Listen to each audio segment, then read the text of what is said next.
Hello everyone. Today I will be explaining why curriculum alignment is essential for student success and how schools can ensure instruction is aligned both vertically and horizontally. Vertical alignment ensures that skills and concepts build from one grade level to the next. This will prepare students for future learning. Horizontal alignment ensures consistency across the classroom so that all students receive equitable instruction regardless of their teacher.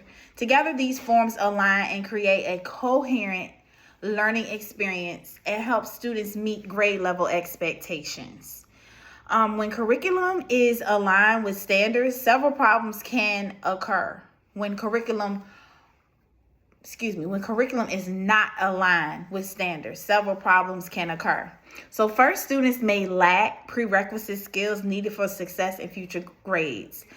We see this quite often where students move up to the next grade level and they don't have the necessary building blocks to carry them along.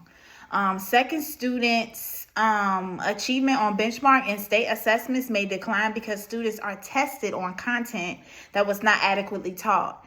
So this can also be seen when we check state assessments and benchmark testing and notice that, hey, I thought this student would have done great, but going back, realizing that things that needed to be taught prior were not taught efficiently.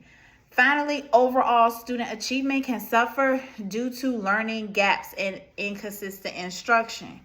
So teachers need to ensure that instruction is taught consistently and congruently with the curriculum. The curriculum alignment process begins by identifying and unpacking standards. Educators should align standards vertically and horizontally to identify gaps and overlaps. Then they develop curriculum maps, pacing guides, and learning targets. So this could be done in PLCs or any other collaborative environment where teachers can come together and create the necessary tools needed to carry out this process. Research supports these practices because clear expectations improve instructional consistency and student outcomes. So being clear and consistent in your expectations will help instructional outcomes. The next step is designing standards based on instruction using effective teaching strategies and appropriate resources. Assessments are then aligned and can accurately measure the student mastery. Finally, teachers implement the curriculum with fidelity and continuously monitor data. Data drives instruction, so monitoring the data and the progress of all students will ensure that the correct support will be continuous.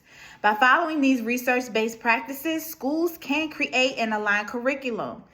As the administrator, overseeing that process will be very important, making sure that instruction is improved and providing students with knowledge and skills needed for short-term success. Thank you.